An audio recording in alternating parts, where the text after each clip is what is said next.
और उससे मिलाप वाले तंबू का और साक्षी पद के संदूक का और सारे सामान समेत मेज का और सामान समेत दीवट का और धूप वेदी का और सारे सामान समेत होम वेदी का और पाए समेत होली का अभिषेक करना और उनको पवित्र करना, जिससे वह परम पवित्र ठहरे, और जो कुछ उनसे छुआ जाएगा वह पवित्र हो जाएगा। Hallelujah, hallelujah, hallelujah. यहाँ पे परमेश्वर ने मूसा को एक बात बोली। परमेश्वर का मिलाप वाले तंबू में जितनी भी वस्तुएं हैं उन्हें उनका क्या करना, तुम्हें अभिषेक करना। क्या करना थी? अभिषेक करना, अभिषेक करना। यहाँ पे हम देखते हैं मेज का हो गया, चाहे दीवट का हो गया, चाहे धूप वेदी का हो गया, जितना भी सामान मिलाप वाले तंबू में था, परमेश्वर ने मूसा को बोला उसका क्या करो, अभिषेक करो। ऐसे ही वचन है, हाँ जी, वचन ने हम देखते हैं कि अभिषेक करने के लिए बोला। इसका मतलब ये जैसे कॉम्बो है यहाँ पे, ठीक है, यदि मिलाप वाले तंबू में होता तो इसका भी अभिषेक किया जाता, यदि माइक में इसका भी अभिषेक किया जाता, टेबल इसका भी अभिषेक किया जाता। एक नियम है, कानून है। मिलाप वाले तंबू में जितनी भी वस्तुएं थी, जितनी भी इस्तेमाल करने वाली बातें थी, प्रभु वचन कहता उन सब का मसा किया जाता था, अभिषेक किया जाता था। ये परमेश्वर ने मूसा को आज्ञा दी थी। उसके बाद परमेश्वर ने कहा हारून उसके पुत्र का अभिषेक कर दे। हालेलुया। सोचिए मिलाप वाले तंबू में हो सकता है झाड़ू पड़ा होगा, तो झाड़ू को जो लगा रहे हैं उस झाड़ू को भी अभिषेक किया होगा। जो वहां पे होती थी जिसमें पानी रहा करता था, उस बर्तन को भी परमेश्वर के दास मूसा ने अभिषेक किया हुआ तेल लेके। हालेलुया। इनका अभिषेक करना क्यों जरूरी है? ये तो एक मिलाप वाले तंबू में तो वस्तु है, एक सामान है। मान लीजिए ये टेबल यहाँ पड़ा हुआ है और खुदा का आत्मा बोलता है इसको अभिषेक करना है, इसको अभिषेक करने की क्या जरूरत है? ये यहाँ पे पड़ा हुआ है। ये तो माइक इसके ऊपर मैं बोलूं कि परमेश्वर बोलता है इसका अभिषेक करना जो जरूरी है, तो मैं बोलना चाहता हूं इसका अभिषेक करना क्यों जरूरी है? क्यों अभिषेक जरूरी है? जो मिलाप वाले तंबू थे उनका भी अभिषेक किया गया, और जो पर्दे थे उनका अभिषेक किया गया, जो चटाइयां थी, मैट था, उनका भी अभिषेक किया गया, उनको पर तेल लगा के मसाज किया गया। हालेलुया। छोटी सी छोटी वस्तु भी जो मिलाप वाले तंबू के अंदर थी उसका अभिषेक किया गया। हालेलुया। सोचिए जो वस्तुएं एक ही जगह पड़ी हुई हैं उनके प्रति परमेश्वर कितना गंभीर है, इनका अभिषेक होना जरूरी है। और आज के समय में जरा सोचिए आपको और मुझे कितना अभिषेक चाहिए। हालेलुया। फिर आपको कितना अभिषेक चाहिए? क्या आपको अभिषेक की जरूरत नहीं है? उस सामान के प्रति परमेश्वर कहता है उन्हें मसा करना जरूरी है, उन्हें अभिषेक करना जरूरी है। जरा सोचिए फिर आज आपको अभिषेक चाहिए। फिर बिना अभिषेक के आपके जीवन से बंधन नहीं टूटने वाले हैं। यदि मिलाप वाले तंबू की छोटी छोटी वस्तु के ऊपर भी परमेश्वर गंभीर है, प्रभु कहता है इनका अभिषेक करो, तो आज के समय भी परमेश्वर आप लोगों के अभिषेक के बारे में फिक्र है। आज हम परमेश्वर के अभिषेक के प्रति गंभीर नहीं है, हम परमेश्वर के अभिषेक को नहीं मांग रहे अपने जीवन में। यदि हम परमेश्वर के अभिषेक को मांगेंगे तो परमेश्वर का आत्मा अपने जीवन में कार्य करेगा। परमेश्वर ने क्या बोला अपने चेलों को? कहता इंतजार करो, यरूशलेम में इंतजार करो जब तक तुम सामर्थ ना पा लो। हालेलुया। जब तक हम अभिषेक ना प्राप्त कर लो, यहीं पे ठहरे हो। अभिषेक प्राप्त करना बहुत ही जरूरी है। बिना अभिषेक के, बिना सामर्थ के आप संसार में चल भी नहीं सकते हैं। परमेश्वर की प्रेजेंस आपके जीवन में होना जरूरी है, परमेश्वर की उपस्थिति होनी जरूरी है आपके जीवन में। यदि आप इसके विषय में फिक्र नहीं है, आप इसकी विषय चिंता नहीं करते, तो मैं बोलना चाहता हूं फिर आप आत्मा में सोए हुए हैं। इसको आप थोड़ा सा आज आपको जागना पड़ेगा, आज अपने आप को हिलाना पड़ेगा, आपको कहना पड़ेगा नहीं प्रभु से मिलाप वाले तंबू में जितनी वस्तुएं थी उसका अभिषेक आप करना किया, तो आज मेरा भी अभिषेक जरूरी है। हालेलुया। मिलाप वाले तंबू में जितनी भी वस्तुएं काम में आती थी, जितने वस्तु को प्रयोग किया जाता था, परमेश्वर हर एक का अभिषेक कर रहा है। सोचिए आप परमेश्वर के पवित्र मंदिर में हैं, हालेलुया। आप कौन है? पवित्र मंदिर। आप खुद मंदिर है, परमेश्वर का वचन कहता है पवित्र में हम परमेश्वर के पवित्र मंदिर हैं। न सोचिए मिलावट तंबू को परमेश्वर बसा करना है तो आपके शरीर को, आपके मन को कितना अभिषेक की जरूरत है। हालेलुया। इसलिए आपको परमेश्वर का अभिषेक चाहिए। इसलिए आपको परमेश्वर के कदमों में बैठकर उसके अभिषेक को प्राप्त करने के लिए आपको प्रार्थना करनी पड़ेगी। जब वो अभिषेक आपके ऊपर आएगा तो क्या होगा? जब अभिषेक आएगा, परमेश्वर की सामर्थ आएगी, तो अभिषेक आपको वचन में चलने के लिए सामर्थ देगा।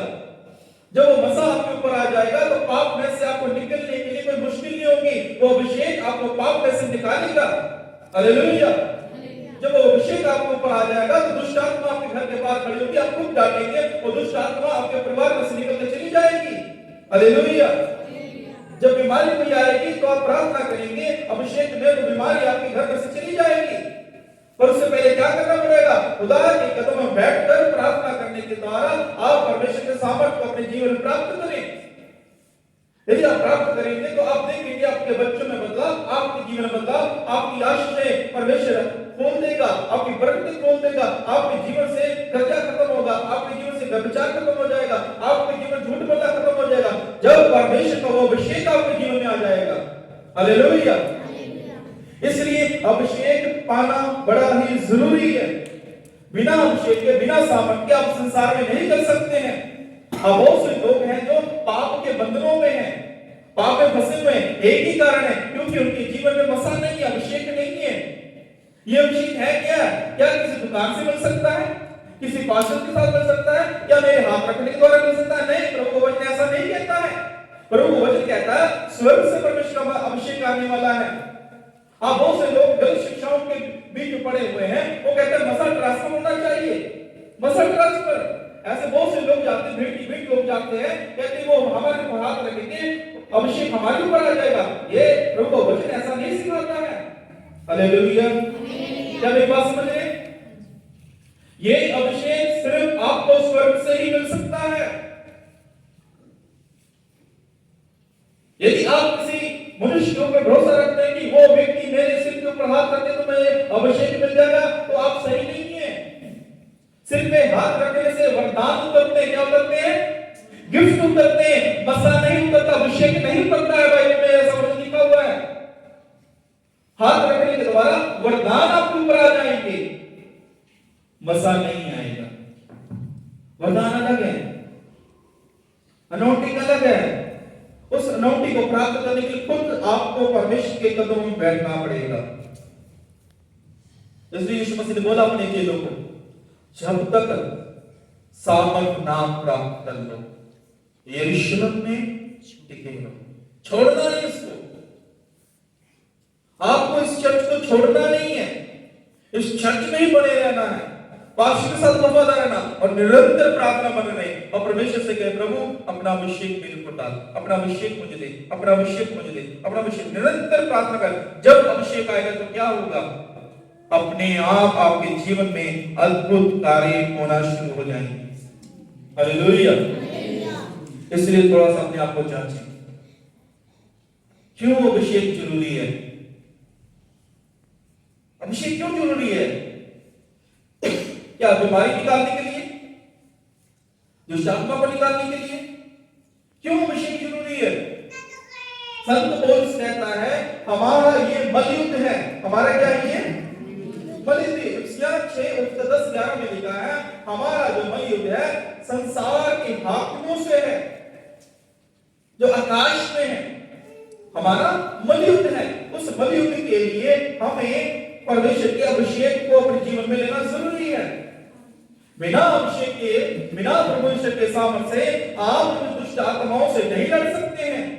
पढ़ते हैं इफिसियां 6:10-11 वचन। प्रभु में और उसकी शक्ति के प्रभाव में बलवंत बनो। क्या बनो? बलवंत बनो, तकड़े हो जाओ आत्मा में, आत्मा में मजबूत हो जाओ, आत्मा भर जाओ, समर्थी बन जाओ आत्मा में। आगे परमेश्वर के सारे हथियार बांध लो।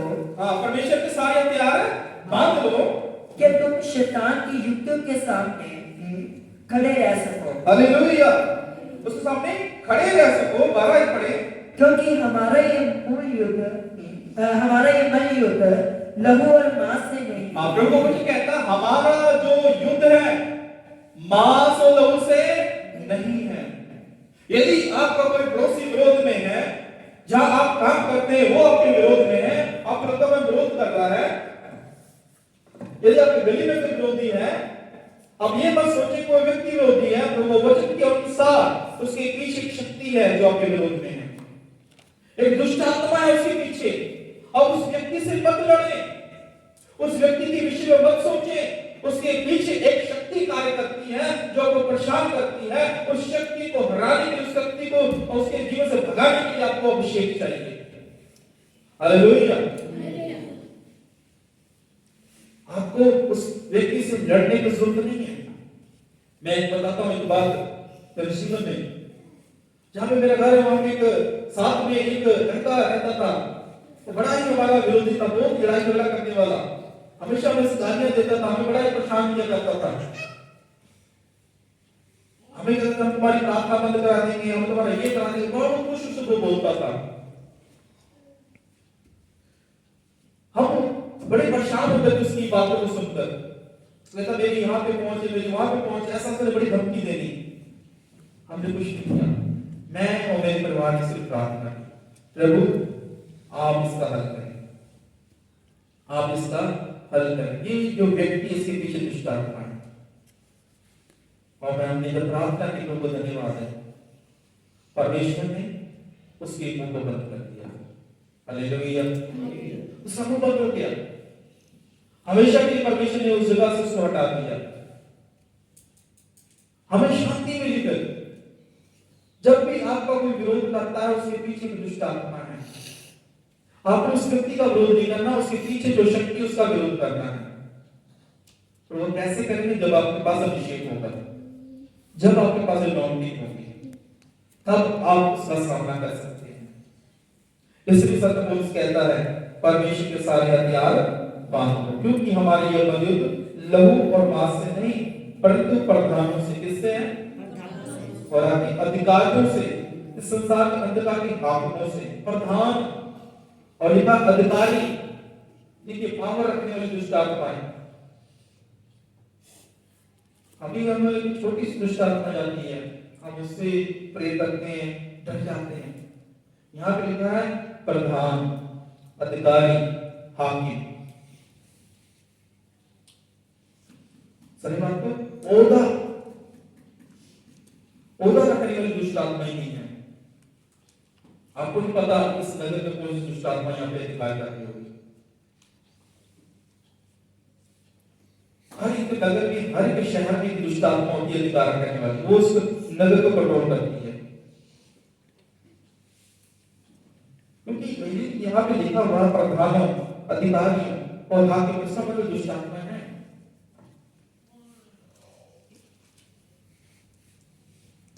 ये बड़ी बड़ी दुष्ट आत्माएं हैं जिन्होंने अधिकार प्राप्त किया हुआ है।